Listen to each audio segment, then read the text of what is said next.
Well, hello there. How is everyone? I hope you're all well on this marvellous, marvellous Monday. And you're looking absolutely marvellous, by the way. And this is just going to be a quick semi-rant, because I did a live yesterday. Shut up. What's up, guys? True Crime King. Back. Alright. So, once again, I just want to remind you guys, I do these videos, on Crime Circus and this icon person, right?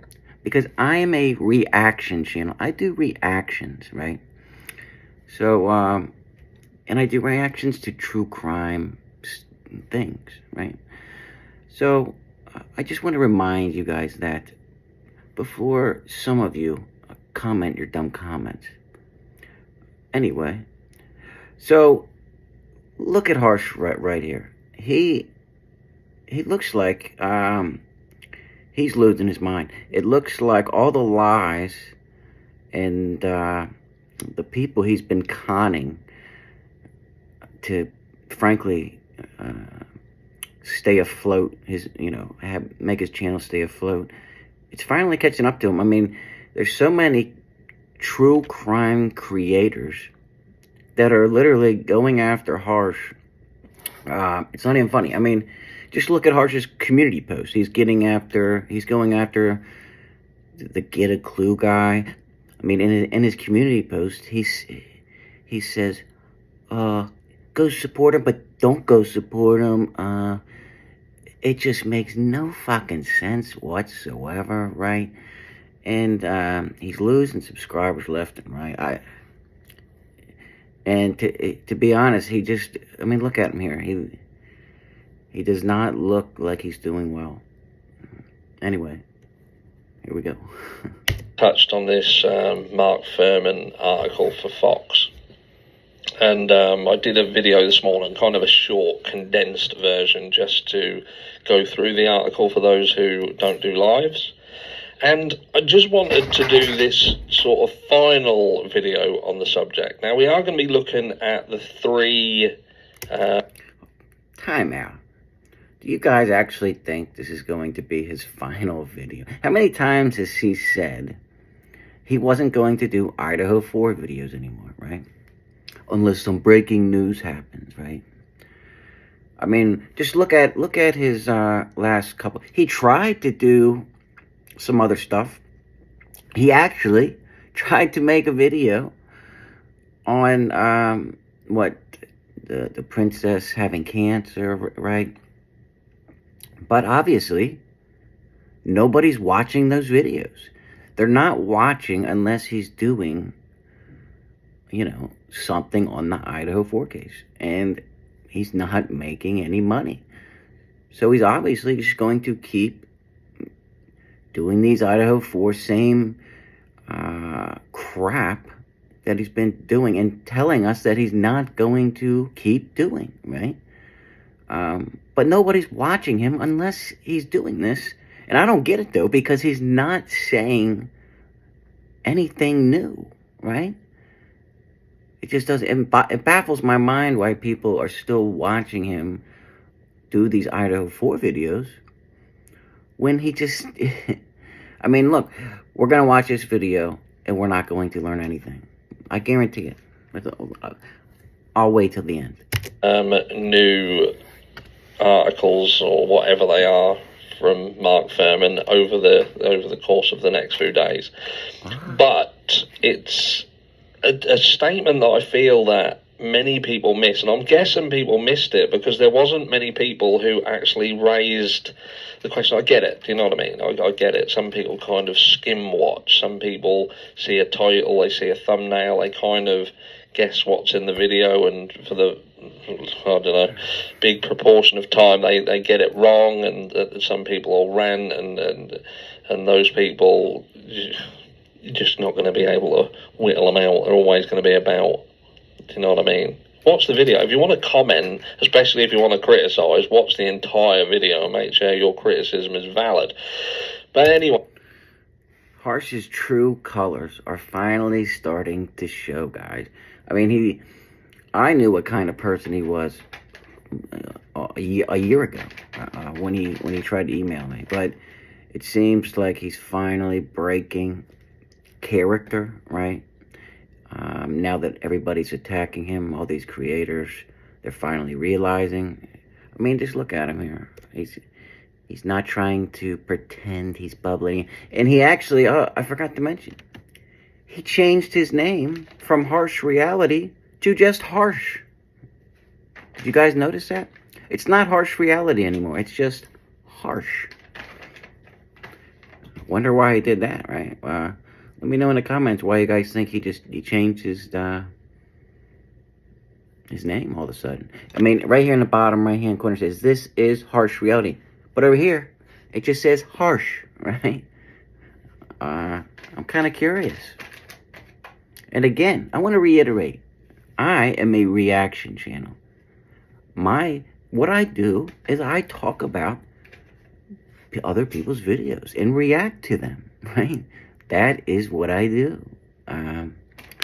For a couple of days there, I turned Harsh Reality into a reaction channel. I just want to, some of you guys just don't get, it's like you don't understand that. And I that's why I have to say it multiple times now. Anyway, here we go. And for the record, this is the best damn reaction channel on YouTube. Hands down. Anyway, I want to bring your attention to one specific sentence in this article. And don't get me wrong, there's a few sentences that should really, if you're kind of pro-justice and the right course of such, then there should be several things in there that you feel are problematic. Even if you are a guilter and you believe Bryan Kohberger is 100% guilty, there are elements of that should concern you. And this, again, this one sentence should really concern you. So let's just get into it then. Okay. Remember, this one sentence should really concern us. Let's see what it is. I'm just going to touch on some things because, like the Steve Goncalves situation with the airmail article, the Howard Bloom, let's just have a look. Every video, he's got to bring up Steve Goncalves' name. Harsh, Steve fucking hates you, man. Stop bringing his name up. And this is what I want to bring your attention to. I don't know why it always flicks off when I do that. But it's this here. So he says he made every mistake you could make. He was connected to the vehicle. He left his DNA. He left his murder weapon sheath. A witness saw him. He didn't eliminate the witness. He got in over his head. He killed more victims than he thought. And he stalked them. And it was printed all over his cell phone. And that's just what we know. Former FBI investigator Bill Daley told Ferman at the time. So let's just look at that again. And he stalked them, and it was printed all over his cell phone. But if you look at this here, this is all in quotations. So this sentence here would lead me to believe that this entire statement is from a former FBI investigator. So when he is saying he made every mistake you could make, he was connected to the vehicle, he left his DNA, he left his murder weapon sheath, a witness saw him, he didn't eliminate the witness, he got in over his head, he killed more victims than he thought, and he stalked them, and it was printed all over his cell phone, and that's just what we know. That's just what we know, and this is coming from a former FBI investigator. What's the big fucking deal about this? And what was his exact words about this? This should leave us stunned or something. Give me a break, man. This is ridiculous. Bill Daley, and this is the person who specifically told Ferman this information. Now, if that isn't indicative of a leak in this case, I don't know what is. There is supposedly a gag order surrounding this order, this case, And I get it. I get why they have gag orders, as I get that they're trying to protect the integrity of the case. They push it forward. So what was leaked, Harsh? What are you trying to say was leaked? He didn't say what was printed all over the phone. I mean, he just made a general statement. That's not breaking a gag order, right? That's not releasing any information, right? I mean, come on. This is getting ridiculous. As the how can I say, the accused is entitled to a fair trial. There's people who they're seemingly looking to protect, whether that be witnesses, whether that be possibly Bryan Kohberger's family, even protecting them against some form of retaliation. Perhaps things happen, we know that. But when you pair things like this to Steve Goncalves, for instance, the Howard Bloom article, the email article, again, Steve, he can't stop bringing up Steve Goncalves, right? Harsh is just a big fucking bully. That's just what he is. If somebody like goes after him, I mean, look what he tried to do to me, right? He tried to come after me, then he looked even stupider, so he stopped, right?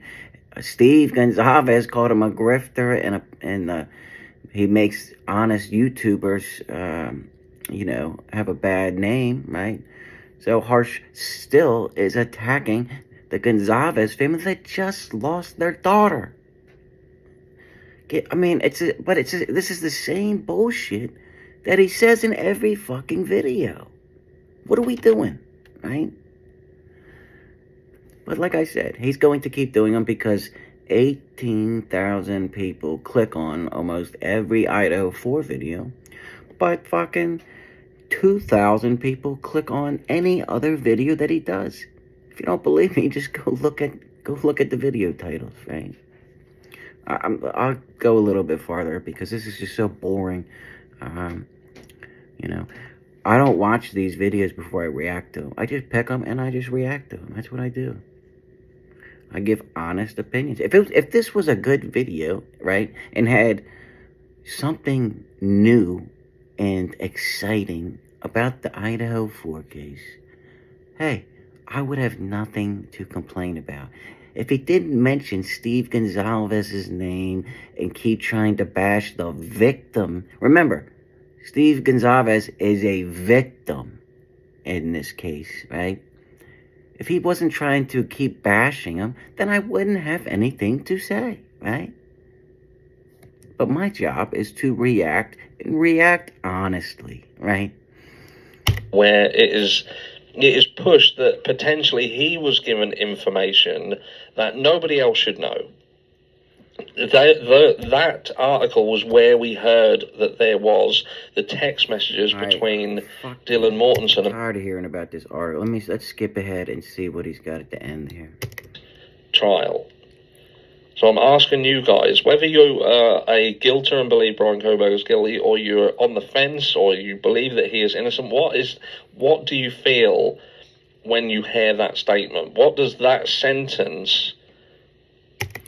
He's still talking about this sentence 5 minutes later. Printed all over his cell phone. That's just what we know. What the hell, man? Right?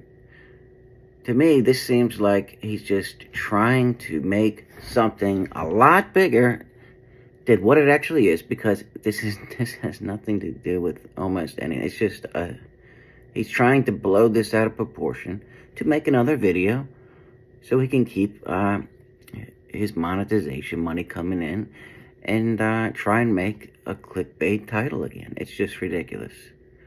That's my opinion on this guy. And I wanted to make a video because he changed his fucking name. It's kind of a big deal when a YouTuber that has 74,000 subscribers just changes their name in the middle of a downfall, right?